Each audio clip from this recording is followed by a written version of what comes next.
Tat, tat. Process, yes, madam.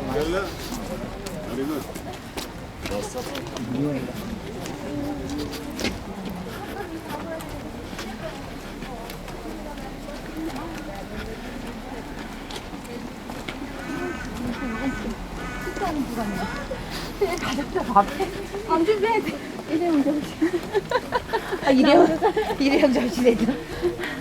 아, 진짜 편리하다니까요, 사모님. 그러니까, 아니, 그건 해야지. 근데 뭘 해야 되나? 고민을 해.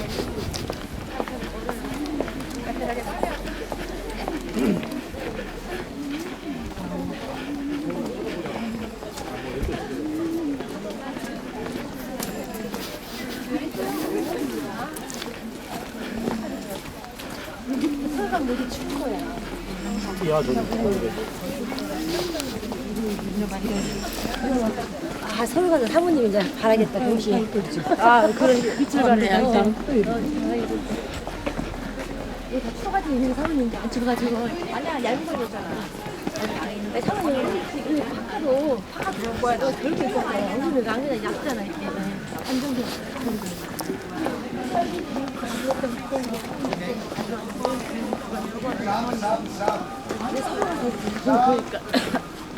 자, 그럼 여기 잠깐 의자 앉겠습니다. 더 차갈 것 같으시면.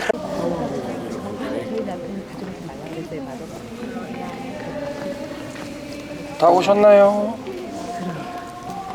예, 나왔습니다. 여기서 이제 말씀 묵상 한번 하고 가겠습니다.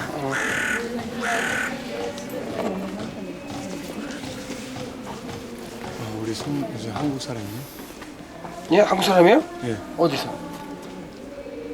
모르겠는데. 자, 여기 한번 예레미야 35장 아까 그 읽어드린 거 한번 제가 한번 그 읽어드려 볼게요. 빨리. 유다 왕 요시아의 아들 여호야김 때, 여호야김이면 이제 그 예레미야 선지자를 통해서 자꾸만 메시지가 나올 때입니다. 여호와의 말씀이 예레미야에게 임하니라. 너는 레갑 족속에 가서 그들에게 말하고 그들을 여호와의 집 한 방으로 데려다가 포도주를 마시게 하라. 예수님 하나님께서 명령하시는 거예요. 이에 내가 누가 예레미야죠. 하바시냐의 손자요 예레미야의 아들인 야샤나와 그 형제와 그 모든 아들과 레갑 온 족속을 데리고 여호와의 집에 이르러 증인들도 이제 데리고 간 거죠. 레갑 자손들 말고도 데리고 갔는데 쟤도 감사해서 지금 찬송하는 거예요. 레갑 족속 사람들 앞에서 포도주가 가득한 사발과 잔을 놓고 마시라 권하매. 예, 그렇죠? 그들이 가로되 우리는 포도주를 마시지 아니하겠노라.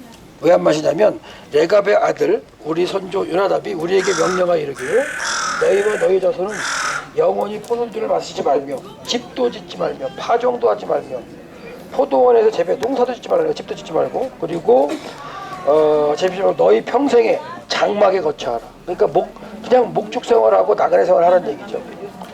그리하면 너희가 우거하는 땅에서 너희 생명이 길리라 라고 요나답이 명령했다는 거예요. 말했다는 거예요. 우리가 레갑의 아들 우리 선조 요나답이 우리에게 명한 모든 말씀을 순종하여 우리와 우리의 아내와 자녀가 평생 포도주를 마시지 아니하며 거처할 집도 짓지 아니하고 포도원이나 밭이나 종자도 두지 아니하고 장막에 거처하여 그냥 텐트 치고 살았다는 얘기죠. 목축했다는 거예요. 우리 선조 요나답이 우리에게 명한 대로 다 준행하였다. 이게 한 명령한데 한 280년 동안 그렇게 지켜온 거예요. 사실. 그러나 바벨론 왕 느부갓네살이 이 땅에 올라왔을 때 우리가 말하기를 갈대인의 군대와 수리아의 군대가 두려운즉 예루살렘으로 가자. 우리가 예루살렘에 거였다. 그래서 이제 성안으로 잠깐 피했다는 거예요. 전쟁이 나서 여기 있다가 다 죽을 것 같아서 성안을 한번 피했던 적은 있습니다. 고백하는 거예요. 사실 고백. 그렇게 고백하니까 때에 이렇게 말을 할 때 여호와의 말씀이 예레미야에게 임합니다. 가라사대 만군의 여호와 이스라엘 하나님이 이같이 말하노라. 너는 가서 유다 사람들과 예루살렘에 거하는 거민에게 이르기를 여호와의 말씀에 너희가 내 말을 들으며 교훈을 받지 아니하겠느냐. 레갑의 아들 요나답이 그 자손에게 포도주를 마시지 말라 한 그 명령은 실행됐다는 거예요. 실행되었도다. 그들은 그 선조의 명령을 순종하여 오늘날까지 마시지 아니하였거늘 내가 너희에게 말하고 부지런히 말하여도 너희는 나를 듣지 아니하도다. 이렇게 얘기하고 있죠. 나도 내 종 모든 선지자를 너희에게 보내고 부지런히 보냈다고. 이르기를 너희는 이제 각기 악한 길, 뭐 떨어지나요? 아니요. 악한 길에서 돌이켜 행위를 고치고 다른 신을 쫓아 그들을 섬기지 말라. 그리하면 너희가 나와 너희와 너희 선조에게 준 이 땅에 거하게 하리니 너희가 귀를 기울이지 아니하며 나를 듣지 아니하도다. 무슨 말이냐면 이때는 바벨론으로 이제 포로가 정해졌다고 계속 외치는 시기예요. 그때도 하나님 이렇게 말씀하시는 건 기회를 주시는 거예요. 여호야김 때면 여호야킨 시드기야 때 가서 망하는 거잖아요. 여호야김 때 1차 포로가 발생하거든요. 605년에. 그리고 이제 여호야김 때 2차고 이제 마지막으로 망하는 게 시드기야인데 여호야김 때니까 1차 포로가 상관했을 때 거의 하나님께서 기회를 주시는 말씀인데 이렇게 말씀하시는 거예요. 레갑의 아들 요나답의 자손은 그 선조가 그들에게 명한 명령을 준행하니 이 백성은 나를 듣지 아니하는도다. 하나님의 말씀입니다. 그러므로 나 만군의 여호와 이스라엘 하나님 이같이 말하노라. 보라, 내가 유다와 예루살렘 모든 거민에게 나의 그들에게 대하여 선포한 모든 재앙을 내리니 이는 내가 그들에게 말하여 듣지 아니하며 불러도 대답지 아니함이니라. 예레미야가 레갑 족속에 이르기를 만군의 여호와 이스라엘 하나님 이같이 말씀하시기를 너희가 너희 선조 요나답의 명령을 순종하여 그 모든 훈계를 지키며 그가 너희에게 명한 모든 것을 행하였도다. 그러므로 나 만군의 여호와 이스라엘 하나님 이같이 말하노라. 레갑의 아들 요나답에게서 내 앞에 설 사람이 영원히 끊어지지 아니하리라. 이런 약속을 받아요. 예레미야 35장 다 읽어드린 거예요. 하나님께서는 자기 백성을 통해서 하나님께서 하실 일을 하려고 그렇게 노력하시면서 시시때때로 선지자를 보내서 가르치고 하라고 했는데 안 들었다는 얘기를 하잖아요. 근데 요나답은 어떻다고요? 요나답이 명령한 그 레갑 자손은 요나답이 명령한 그 명령을 순종했다고. 이때가 한 280 정도 지날 때까지 한 건데 학자들은 뭘 연구하냐면 이 동네가 뭐라 그랬어요? 그러니까 중간 시대를 지나면서 성전 공동체가 타락했다 그랬죠. 타락하면서 재물을 가져오는 걸 다 부정하다고 판결내고 사게 했어요. 그래서 사게 하려면 한꺼번에 양들을 어떻게 보면 이렇게 사들여야 되잖아요. 그 성전 공동체에서 제사장들이. 그러니까 베들레헴에 있는 양들을 사들인 거예요. 그리고 좋다고 판결을 다 내린 거예요. 그리고 돈 주고 사게 했어요. 근데 여기서 계속해서 목축했던 사람들은 요나답의 후손, 레갑의 후손, 이 목축한 사람들일 수 있겠죠. 그렇죠? 그래서 북이스라엘이 망하고 다 망하고 그다음에 남유다는 좀 하나님께서 좀 잘할까라는 걸 계속 말씀하셨지만 그들도 못 믿고 1차, 2차, 3차 다 망한 다음에 다시 이제 돌아오시고 근데 또 무너졌다 그랬죠. 말라기대.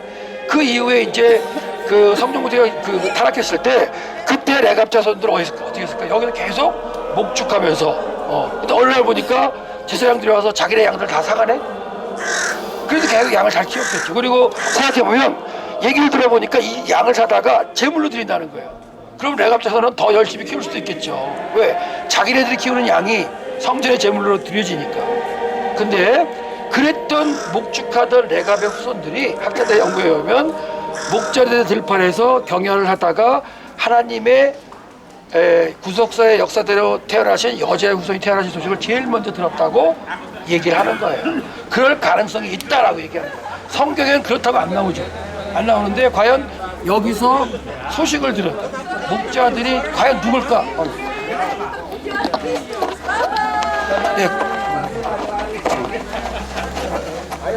자, 소식을 들은 목자들이 누굴까 하고 생각했을 때 그 개연성을 갖다가 생각하는 거예요. 이 들판에 있었던. 이해되셨어요? 자, 그래서 보시면 정작 하나님의 역사를 감당해야 할 이스라엘 백성들은 하나님께 책망을 받아서 내가 계획한 심판을 너에게 다 행하리라는 말씀을 들었고, 그잖아요. 그리고 요나답이 어느 계통인지 모르고 레갑 족속이 어느 계통인지 모르겠지만 더 연구를 해야 되겠지만 그들은 결국 이곳에서 목자들을 생활하면서 하나님의 구원의 메시지인 예수님께 탄생하신 소식을 제일 먼저 듣고 가서 경배하는 그런 자손들을 됐어요. 자, 우리의 상황을 본다면 유대인들이 하나님의 말씀을 이렇게 버린 거죠. 사실 받지 않았기 때문에 이방으로 흘러와서 교회가 그 말씀을 가지고 이루려고 지금 하고 있어요. 그렇잖아요. 그게 이제 교회의 역사니까 그 뿌리에 우리가 남아 있습니다. 그래서 우리에게 주어진 이 그 하나님의 명령을 감당하지 못하면 어떻게 돼요? 성경에 있는 징계를 다 너에게 내리라. 그런 말씀하고 다른 사람을 통해 또 감당할지도 몰라요. 우리는 한번 기회를 얻은 사람들이야. 이방인이었는데 이스라엘이 감당하지 못한 걸 우리가 감당하는 그런 상황에 있다면 예수 그리스도를 고백하고 믿는 우리들은 레갑 자손의 후손들처럼 살아야겠어요? 아니면 이스라엘 백성처럼 그렇게 계속해서 말씀을 주시고 하지만 못 깨닫고 가는 사람은 되겠어요? 그러니까 너무나 말씀이 흥황하고 그렇게 하는데도 못 깨닫는 경우가 그런 경우고, 그냥 그 명령 하나 그 쭉 하면서 생명을 갖다가 보존하면서도 로마 시대는요 양념소 치는 게 가장 하층민이라고 인식되던 시대예요. 그런데도 조상의 명령을 그대로 지키고 있는 거예요. 그런 사람들에게 뭐 한다? 하나님의 구원의 소식이 첫 번째로 들려줍니다. 자, 누가 그 메시지를 듣고서 이제 이룰지, 결국 이 땅은 하나님의 구속 역사가 지금 진행되고 있는 과정이잖아요. 언젠가는 이루실 거예요. 누구를 통해서라도. 그래서 아직까지 세상은 끝나지 않고 이 땅을 살고 있기 때문에 그런 고백을 하세요. 저는 그런 고백을 합니다. 나는 아직 살아있기 때문에 내가 살아있는 동안에 하나님께서 구속 역사를 이루신다면 저는 변화할 수 있어요. 저는 바울 선배가 그 말씀하신 변화를 저는 믿어요. 믿고 내 삶 가운데 이루려고 노력해요. 진짜 그게 그런 마음들이 모인다면 하나님의 구속 역사를 이루는 한국이 될 수 있는데, 그렇죠? 근데 한국이 좀 어려워지고 하는 것도 신앙적으로 좀 힘들어지잖아요. 그래서 그런 모습을 한번 다시 한번 여기 생각하시는데, 레갑 자손들이 그런 행동을 해서 하나님께 기쁨을 드렸구나. 어떻게 한다고요? 내 앞에 설 사람이 끊어지지 않겠다는 약속을 받잖아요. 요나답이 누군지 아세요? 올라가면? 그 요나답인지 몰라도 아합 때에 활동했던 요나답일 수도 있어요.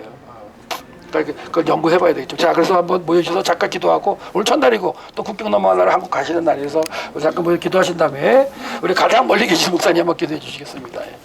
잠깐 우리 모여서 목사 기도하겠습니다.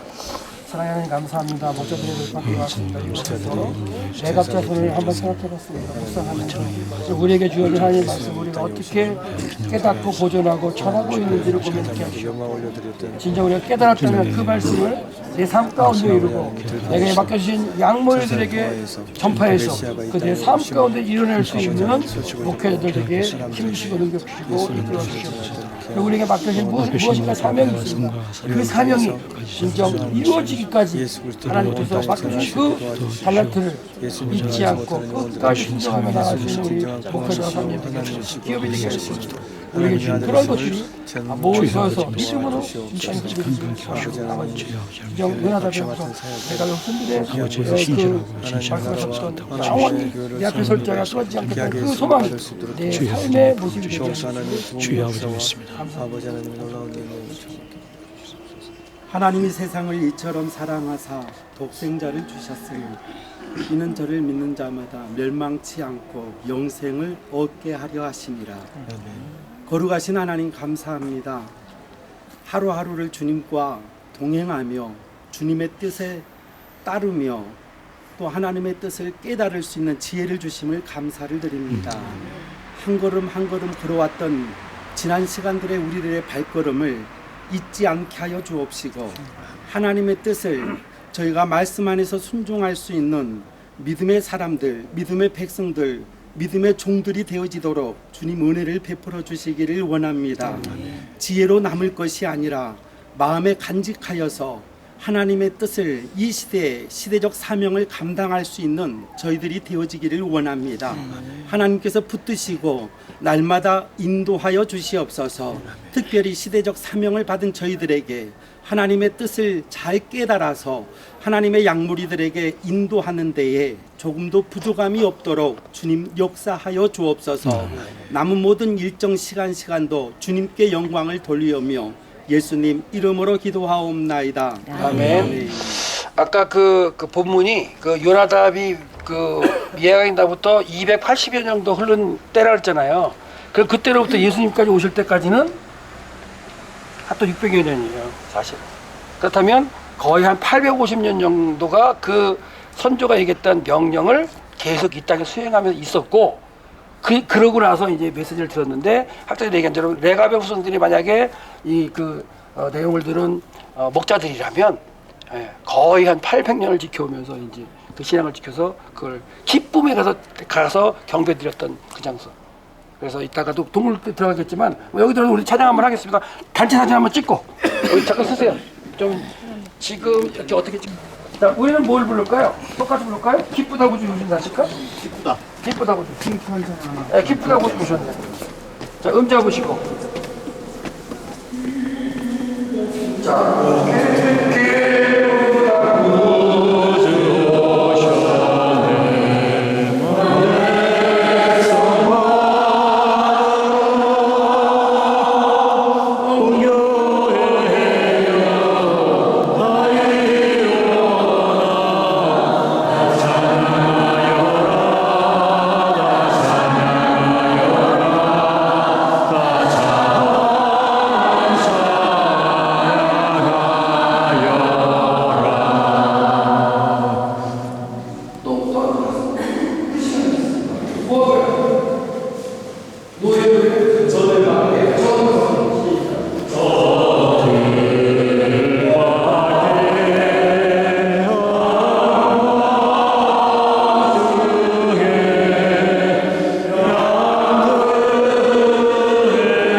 얘가 무슨 나무라고요? 비파나무래요. 비파. 예, 되게 거기다. 비파로 노래 부르는. 아예 아 근데 이게 안 가는지 이 다 아니고 먹는 피파예요. 안 나갔다 지금 그래서 한 가슴을 해줘야 될 것 같아요. 계속 아니 20개 보냈는데 딱 30개가 다 됐다 해도 됐거든요. 근데 안 가지고 이게 뭔가 인터넷이 문제는 좀 그런지 도저히 저녁 계속 보내려고 시도했는데 안 돼가지고 엄청 답답하더라고요. 아무튼 사진을 좀 배웠어요.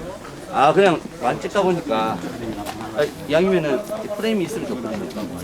그래서 풍경을 같이 찍을 때는 그냥 뭐 인터넷 검색해서 이렇게 풍경 같은 거 찍을 때는 뒤쪽이 없고 사람이 풍경이 어쨌든 보여주니까 자, 여기는 너무 이제 인물 중심적으로 이렇게 예, 6분 오시면 설명드리고 사진 찍게 해드릴게요. 여기는 어디냐면 목자들이 그 건물 안에 있지는 않았을 거 아니에요? 그 당시에 어디였을까 했을 때 베들레헴이나 어디나 이렇게 석회암지대는 동굴이 많아요. 그래서 이렇게 동굴에서 경영하면서 지내면서 그리고 이제 예전에는 그 짐승들이랑 같이 집에서 자기도 했어요. 왜냐면 겨울에는 추워서 그 체온 때문에 1층이 공간 그 짐승들이 머문 공간이고 그보다 살짝 달 높게 해서 거기서 이제 그 사람들이 자기도 하고 왜냐면 추울 때 난방이 할 수 없기 때문에 그렇게 짐승들을 같이 자기도 했어요. 그러니까 예수님이 이제 탄생했던 마국간도 우리는 마국간 외양간 그러면 집 밖에 쭉 떨어뜨려가지고 있는 그런 생각하잖아요. 그게 아닙니다. 그게 아니라 그 집에 짐승들이 이제 같이 머물 수 있는 거. 왜 그러면 거기 여관이 아니거든요. 상관이 없었기 때문에 일반 집이나 이런 동굴 같은 데 들어갔을 거란 말이에요. 그래서 짐승들이 같이 이렇게 있고 그러니까 구유도 있겠죠. 그래서 그런 형태. 그리고 이제 밖에 나와서 좀 더 집에서 먼 곳에서 살았을 때는 저기 동굴 같은 데서 이제 양념소를 쳤어요. 그래서 아마도 환절기 정도예요.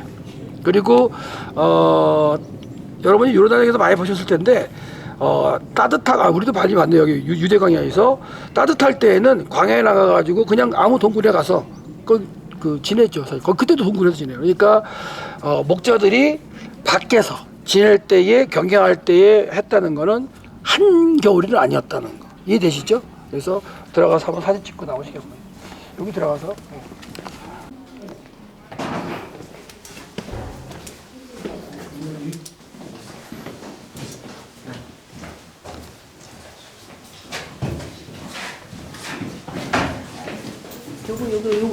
저거를 찍어봐야 되겠다.